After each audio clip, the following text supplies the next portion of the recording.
Hello again, Leslie. Hi, Charlie. How you doing? Oh, it's getting warmer. It's getting springier. I'm feeling like spring. Thank you. All right. Ready to get through all these shows? Gonna try. All right. Give it my best. We're going to start here.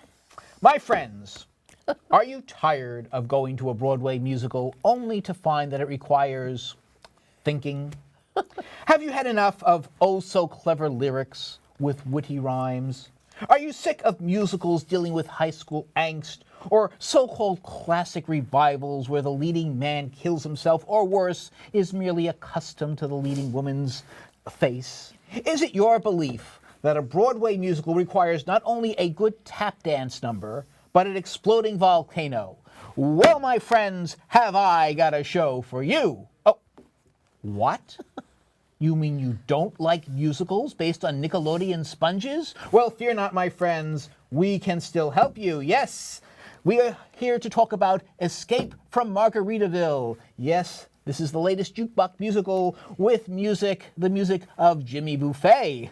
Which point I'm supposed to say you mean Buffett, don't Well, you? and I am supposed to answer, Leslie, what did I say about thinking? Okay, basic plot of this show. Handsome guy who's a slacker, played by Paul Alexander Nolan.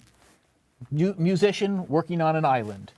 Really cute, ambitious, and smart girl who's even cuter, played by Allison Luff. Well, guess what? They meet. And of course, each of them has a less cute friend there for comic relief. In this case, Lisa Howard and Eric Peterson. Now, Lisa Howard was in that wonderful play about the sister at the wedding. Do you remember that?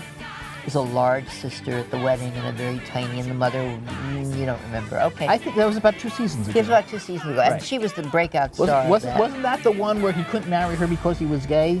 Yes, It was like that the was what the third bottom musical line that was. season that used that plot device. But she was the breakout star of that, so she's wonderful. And her boyfriend in this, who's the bartender, who's the plump, pudgy, that guy. Again, the funnier but not as handsome sidekick friend. Is Eric Peterson, right? Yes. And of course, this is based on primarily Escape from Margaritaville. Wasting Away Again in Margaritaville has the Buffett's songs, and if you're I think it's a parrot. Parrot Head, they call it. You're gonna like this. Otherwise, it's again. What can you say about a musical that is actually less sophisticated than SpongeBob SquarePants? Well, it's funny, but it's written by Greg Garcia and Mike O'Malley, and they did My Name is Earl and Raising Hope. Yes. And I like those two shows. I found them subversively funny. Yes. They were on this level they were dumb, but on this level they were smart kind of shows. Yes. There's no this level smart on Margarita. No. This is the basic. Let's have some fun here. And there are dancing, pretty girls who actually do Rockette-like kicks. Yes. There's tap dancing and wear cute outfits. Yes. There is tap dancing. And the costume de rigueur, as it were, is some kind of a Hawaiian shirt. Yep. And even though it's not Hawaii, and Bermuda shorts, I guess is the phrase for it. Although some of the girls come in with some really short shorts, but that's okay because they can wear them. Well, this is the flip side for it. Again, I'm not a big fan of Jimmy's music. I like the title song a lot, but the rest of the score. You don't like Cheeseburger in Paradise? I'm joking. They all sound the same. They all have the same beat. They're all the same song. Yes, it's a jukebox musical, and they don't do much to distinguish the songs.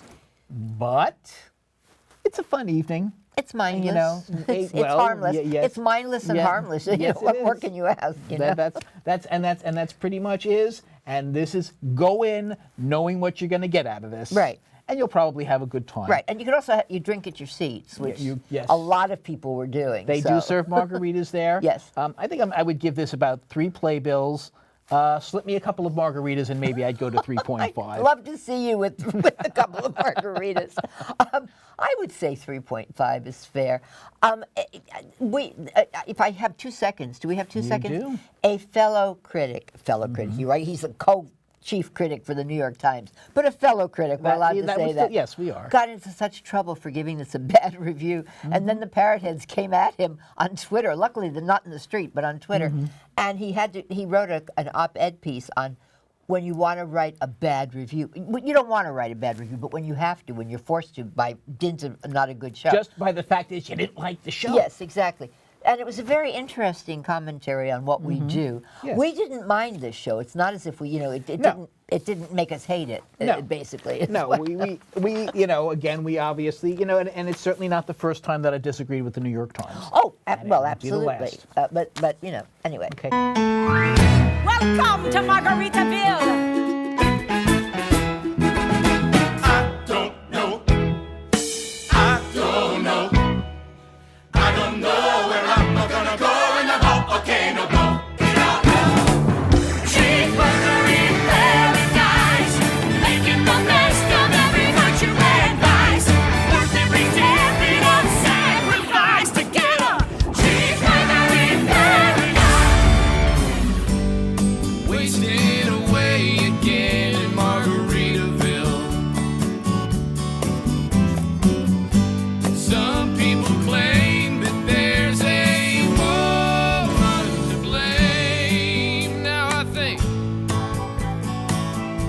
hell, it could be my fault. And now I think about the good times down in the Caribbean sunshine. In my younger days I was so bad, laughing about all the